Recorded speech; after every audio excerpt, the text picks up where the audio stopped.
dari singkatnya, saya waktu itu pulang sendiri dengan kesadaran sendiri, pulang dari apartemen, terus dijemput kakak saya yang udah menunggu di bawah gitu. Lalu saya pulang ke rumah. Bukan diculik, jadi memang kita pulang dengan sendirinya, kesadaran sendiri karena saya udah nggak betah dan merasa di sana nggak nyaman karena sempit kan suasananya. Saya pulang ke rumah gitu. Sama ibu saya pulang. Gitu. Jadi nggak ada unsur penculikan, nggak ada sama sekali karena memang kesadaran saya sendiri, saya pulang gitu. Tapi kaget gak sih Bang Audi ketika beredar berita yang mengatakan bahwa isu Bang Audi? Ya kaget sih, gue bingung kok bisa kenapa beritanya begitu. Saya sih nggak kagetnya karena dia memang kesal karena saya pulang gitu. Terus saya udah pulang di dekat saya, dia merasa nggak puas gitu. Dan sebelumnya saya udah mau pulang, cuman nggak ada waktu, belum sempat waktunya gitu. Pas kemarin dijemput dan nggak dikasih juga, pas kemarin dijemput, dia buru-buru saya pulang gitu. Saya turun sendiri, saya langsung balik gitu dari apartemen. Sampai sekarang gitu. Besoknya baru dia datang ke rumah, tapi di rumah udah tahu di rumah saya di rumah masih dilaporin juga kan, lucu gitu loh. Harusnya itu laporan palsu karena nggak sesuai. Kalau udah datang ke rumah, kalau udah lihat saya di rumah udah ketemu, kenapa jadi dibikin laporan jadi penculikan gitu loh. Nggak saya gitu, tidak. Ya jadi intinya kejadian Pak Odi pulang dari apartemen itu atas keinginan dia sendiri karena tidak nyaman berada di apartemen, dan menurut beliau kalau dia bertahan di apartemen untuk pengobatan dirinya ini agak kurang karena nggak ada orang kan di apartemen itu, nggak maksimal pengobatannya, perawatannya, sehingga beliau memilih kembali ke rumah orang tua. Tentunya di rumah orang tua ada kakak, ada banyak kakaknya yang bisa merawat dan memperhatikan. Sehingga dan besok hari ini dia pulang, besoknya istrinya datang ke rumah, ketemu anaknya jawab, "Papa sedang tidur." Artinya si istri tahu Pak Odi ada di rumah orang tuanya, tidak ada penculikan di situ. Untuk itu ketika dia melapor ke Polda dan diproses oleh Polda menyatakan tidak ada penculikan, clear itu. Unsur pidananya tidak ada. Itu saya kira yang perlu kita klarifikasi tentang penculikan itu. Mungkin rekan ada yang tambahin. Jadi keterkaitan dia mengadukan lagi perkara Odi ini ke Mabes, itu hak dia lah, sah-sah aja. Tapi kan dalam arti kata polisi itu satu. Kalau Polda mengatakan sudah tidak memenuhi unsur, masa di Mabes nggak bisa terima? Kami juga belum tahu apakah dia membuat laporan baru atau dia menindaklanjuti laporan dia yang dianggapnya 4 bulan tidak jalan-jalan. Nah kalau tidak jalan-jalan kan berarti penyidik pun paham ini kan belum tahap penyidikan, masih tahap penyelidikan. Nah mungkin nanti dalam hal itu penyidik akan gelar perkara, melihat ada nggak unsurnya. Sekarang objeknya yang dikatakan diculik, klien kami Odi, dia sudah ngaku dia nggak diculik, dia pulang dengan kesadaran sendiri, dijemput di bawah kakaknya. Kalau diculik kan dia dipaksa, kan gitu. Jadi kembali bahwa laporan mereka ke Mabes itu hak mereka lah ya. Tapi penyidik pun akan tahu masuk nggak unsur pidananya. Karena objek yang diculik sudah menyatakan bahwa dia tidak diculik. Dia pulang dengan kesadaran sendiri, istilahnya, terus tidak ada yang memaksa. Nah kita nggak tahu motivasi dia apa membuat berita ini. Yang jelas bahwa di klien kami keluarganya merasa rugi. Ruginya apa? Termasuk pencemaran nama baik, mematikan karakter, seakan-akan karakter kepada keluarga, seakan-akan keluarga ini menculik si Odi. Odinya sehat, apa yang menculik gitu kan? Nah kan kawan-kawan dari kasih dari Odi mengatakan dia pulang dengan kesadaran sendiri. Ya, semoga penyidik Mabes maupun Polda kan paham di mana unsur pidana penculikan itu kalau tanggapan dari kita. Tapi si perempuan tersebut tahu kalau Pak Odi sendiri emang pulang gitu. Tahu kan tadi ini bilangin sebelum dia ngelapor dia udah ketemu kan ketika ketemu dia bilang diculik. Dan dia mengaku tidak pernah tahu ada keberadaannya beliau. Iya. Padahal dia sudah datang ke rumah dan tahu Pak Odi tidur, anaknya sendiri yang ngomong. Ini namanya kebohongan publik. Nah, itu harus dipertanggungjawabkan. Karena pihak keluarga juga nggak diam ya. Kalau namanya dirugikan, yang dicemarkan nama baiknya, dibunuh karakternya, ibaratnya. Kan ada sikap keluarga juga nggak bisa terima, kan gitu. Ya kita berharap bahwa dia sadar, dia stop lah. Polemik-polemik ini buat apa sih? Ibaratnya orang dia udah tahu si Odi bukan diculik, berarti dia memberi keterangan palsu kepada penyidik yang membuat laporan. Nah kalau memang itu bukti kuat Odi diculik, sudah diproses, kan gitu. Bahkan mereka nganggap nggak puas, nggak tahu, sekali lagi kita nggak tahu apakah dia membuat laporan baru atau dia menindaklanjuti laporan dia yang nggak jalan di Polda. Kan ibaratnya penyidik Polda dengan penyidik Mabes kan sama aja, paham. Kalau emang nggak jalan ya selesai. Gitu. Audi tadi kan Audi sempat bilang sebelum pulang ke rumah keluarga itu sempat minta izin ke Mbak Febri tapi nggak dikasih. Itu alasan Mbak Febri nggak mau ngasih izin itu apa sih Pak? Saya nggak boleh ketemu sama keluarga saya gitu loh, nggak boleh. Maunya sama dia aja berdua aja. Soalnya ya saya nggak bisa karena kan mau berobat saya. Misalnya saya berobat nggak maksimal kan. Terus kalau pulang pun di dalam pun kalau malam saya sakit nggak ada orang gitu loh. Orang nggak ada supir juga. Kalau di rumah kan saya ada keluarga banyak, supir ada nggak jalan. Nah itu alasan saya begitu, nggak boleh dibolehkan. Intinya nggak boleh pulang ke rumah lah saya gitu aja. Keberatan harus pulang ke rumah. Mungkin penyebabnya apa Pak? Dari Mbak Febri ini melarang Pak Audi nggak boleh ketemu sama keluarga atau berkomunikasi sama keluarga gitu. Jadi pengennya memang saya nggak boleh bersatu aja. Dikuasai, Saya menguasai saya aja gitu. menguasai Pak Odi. Pak Odi itu saya tambahkan ya, sejak awal dengan beliau itu diusahakan dipisahkan dengan keluarga kami, gitu loh ya. Saya juga nggak tahu kenapa. Harusnya dia mawas diri, ukur diri, gitu ya. Pak Odi pulang tidak dengan paksaan. Dia ingin pulang karena dia tidak betah. Dan ingat, ketika saya bertemu dengan Pak Odi di apartemen saat saya melihat keadaannya kacau. Saya melihat tidak seperti Pak Odi seperti ini. Jauh. Dia seperti pengemis, saya bilang. Kenapa? Tidak dirawat. Ya. Bagaimana mau menjadi sehat? Bagaimana dia pengen istilahnya kuat? Ya, seperti kata dokter. Stroke-nya ini bukan stroke yang berat, tetapi adalah kandidat stroke yang mudah dalam waktu 2-3 bulan Dokter Ufi bisa berkata lagi Bu, asalkan banyak orang ya di dalam rumah itu. Tapi kan dia berusaha untuk dia merawat. Saya pikir oke, dia mau merawat. Ternyata tidak. Karena begini, kenapa saya dibilang-bilang? Dia kan dalam keterangannya dia memberikan obat. Kalau dia lupa obat dia akan bisa matilah itu Pak Odi. Ternyata tidak. Ketika Pak Odi sakit tanggal 29 November 2022, dia kembali ke rumah tanggal 15 karena diizinkan itu dan langsung ke apartemen karena kita tarik-tarikan nggak boleh monyet yang mengurus. Oke, kita serahkan.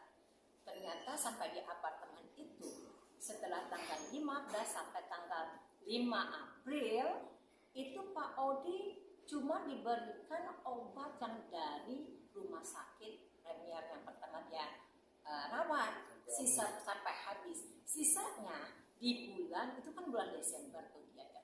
Januari, Februari, Maret tidak ada obat. Dia tidak memberi obat karena dia Pak Odi tidak dibawa ke rumah sakit. Ternyata yang harusnya kan dia terapi, harus berobat kembali. Obat itu tidak boleh putus memang. Tapi kata dia kan dia selalu itu bohong. Ya.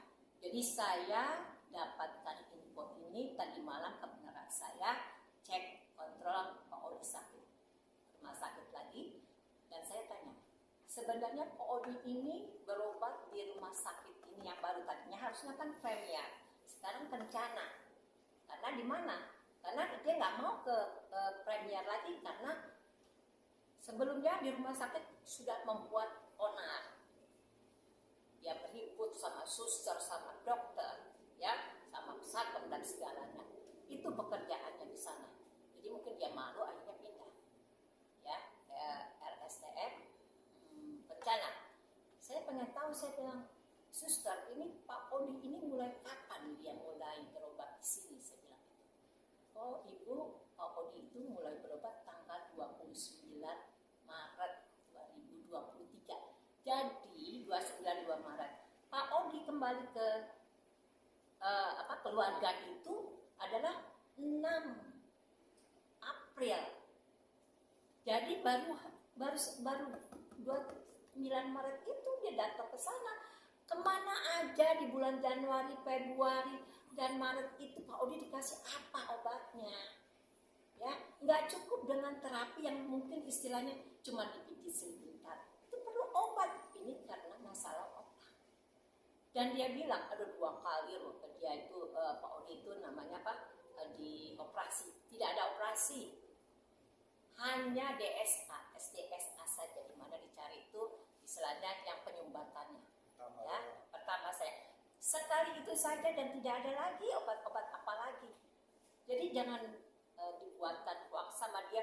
Pak Odi nanti stroke, nggak bisa ngomong, nggak bisa jalan, dalam keadaan itu dibawa lari sama keluarga. Tidak, justru kami melihat seperti itu terpenuh. Karena saya juga di sini adalah kakaknya langsung merasakan, melihat bagaimana Pak Odi trauma, dia ketakutan, dia perlu bantuan, tetapi kami tidak meminta dia pulang. Dianya sendiri minta pulang karena merasa begitu lemahnya dia. Akhirnya kita bawa pulang. Barunya di sini laporannya dia datang tanggal 29 dan ada diagnosanya tuh di tanggal 4 bulan 4. Begitu. Jadi ini saya semua punya di sini. Apa yang dia katakan itu semua bohong, ada di sini semua. Jadi saya berbicara dengan data, ya. Dan saya juga berbicara istilahnya tidak dengan istilahnya ngarang-ngarang. Dan kemana saja saya bilang waktu itu berarti dia dari Januari sampai itu, ya, karena tidak ada obat. Dan tambahan pula saya sudah menelepon orang yang bisa dipercaya, bagaimana siapa dia. Ternyata Pak Odi di apartemen itu ditinggal begitu saja, pagi sampai dengan malam dia baru pergi, baru pulang ke rumah. Pergi pagi, pulang malam. Setiap hari seperti itu. Katanya merawat. Apanya dirawat? Ya. Itu dari seseorang yang bisa saya percaya. Pak Odi hanya dikasih makan sebagaimana dia mau makan, ya dia makan. Pak Odi hanya ditinggalkan, katanya cuma roti dan buah. Itu bagaimana mau sehat? Banyak juga teman yang bilang seperti itu. Kasihan katanya Pak Odi. Kalau bisa sih waktu itu saya mau pulang, kata temannya itu juga. Itu yang lainnya. Jadi ini kebohongan ini luar biasa ya. Itu sangat memalukan buat keluarga kami yang itu segala macamnya. Ya, nah itu masalah penculikan dan keadaan Pak Odi saat itu serta pengobatannya sampai dengan saat ini. Pak Odi sampai ini sehat dan harus dicatat di situ. Yang membayar pengobatan bukan beliau, bukan perempuan itu, ya. Tapi penanggung jawabnya adalah saya yang membayar. Dia nggak tahu apa-apa, dia nggak ngerti apa-apa. Jadi seolah-olah dia yang berusaha, yang capek, yang maunya istilahnya dia sendiri itu yang kayaknya wah bertanggung jawab penuh, berjasa besar, ya. Ini semuanya adalah kebohongan. Semua apa yang saya sudah menonton videonya dari awal sampai akhir, semuanya itu bohong semua. Jadi luar biasa gitu, masih bilang gitu. Ya. Tapi ketika tahu dilaporkan, ada komunikasi nggak untuk mempertanyakan kenapa sih kok bisa diberitakan penculikan? Nggak bisa karena memang telepon saya kan di sana semua, di blok di sana tinggal semua. Jadi saya pasti kalau itu mungkin diluruskannya begini. Kalau pertanyaannya ada komunikasi atau tidak, sama sekali tidak ada komunikasi. Yang ada ketika Polda menerima laporan, beberapa beberapa hari kemudian dilakukan penyergapan ketika Pak Odi dengan kakaknya berobat. Ya, ini berobat tuh dalam arti kontrol mungkin ya. Dalam arti kontrol, polisi datang begitu banyaknya, gerebek rumah sakit nih. Dibawa ke Polda, ini orang sakit nih, dibawa ke Polda. Cuma sayang waktu itu kan belum ada lawyernya, jadi nggak ada yang komplain. Ini orang sakit diperiksa saja nggak boleh, ini dibawa ke Polda. 10 jam, kurang lebih 10 jam di Polda diperiksa. Ini orang lagi sakit loh, posisinya di rumah sakit. Maaf Pak, kejadiannya kapan begitu? Mei. Pada waktu penangkapan di rumah sakit saat kita kontrol Pak Odi, itu terjadinya 4 Mei. Jadi 1 bulan, kan Pak Odi pulang tanggal 6 April kan, jadi 4 Mei-nya terjadi penyergapan. Bawa ke Polda. Tuh. Ini kan luar biasa sedang sakit ya. Bagaimana melihat polisi segitu banyaknya. Belum ada pendampingan lawyer. Kita sih istilahnya berusaha untuk bisa saja. Saya bilang saya hadapi saja, gitu kan. Seperti itu. Jadi luar biasa saya bilang. Dan dinyatakan di Polda nggak ada namanya penculikan. Sudah dinyatakan ini tidak ada penculikan. Dan suruh cabut laporan. Tapi nggak tahu ya, cabut atau tidak saya belum benar, gitu kan. Ternyata ada lagi kan?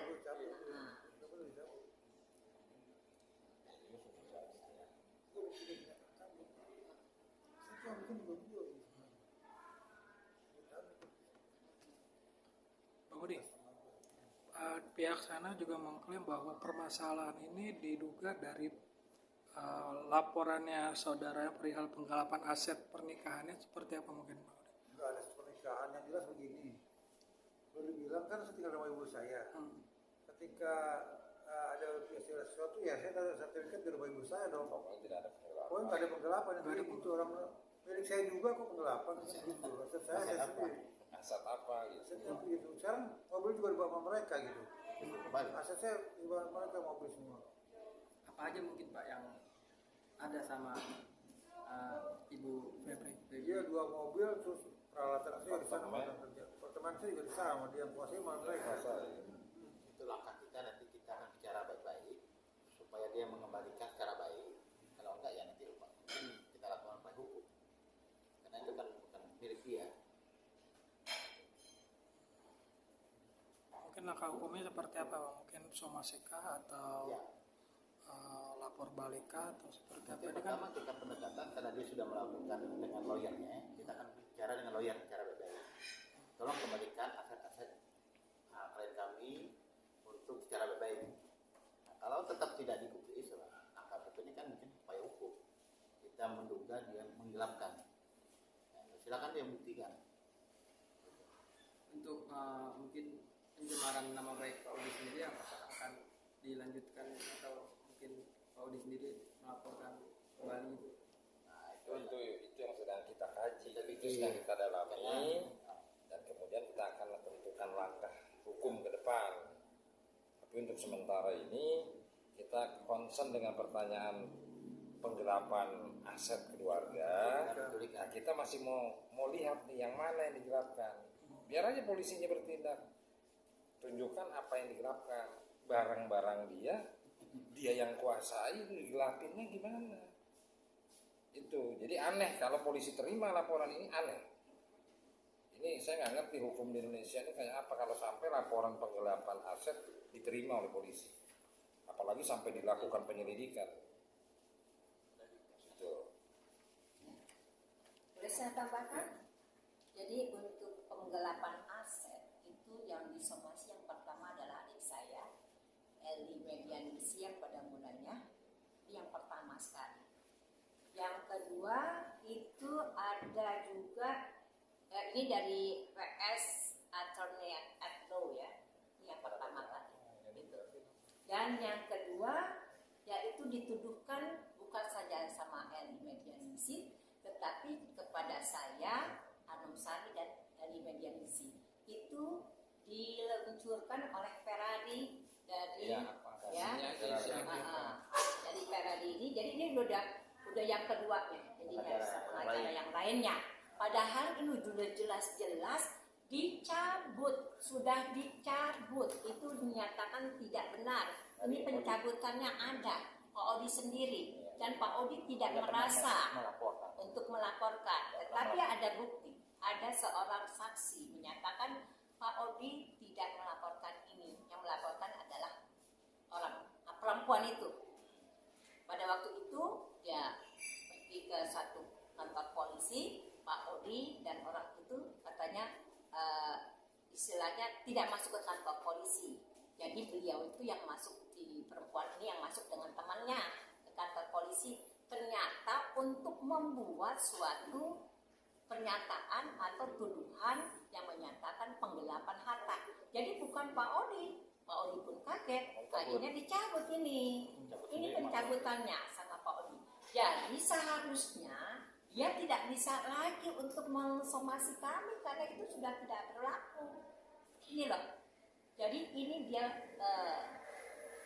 mencari lawyer di luar Jakarta, yang orang lawyer sana yang nggak tahu bahwa ini adalah sudah dicabut, gitu loh. Ya, alhamdulillah sampai detik ini lawyer saya pun sudah membalasnya, yaitu bahwa itu tidak benar.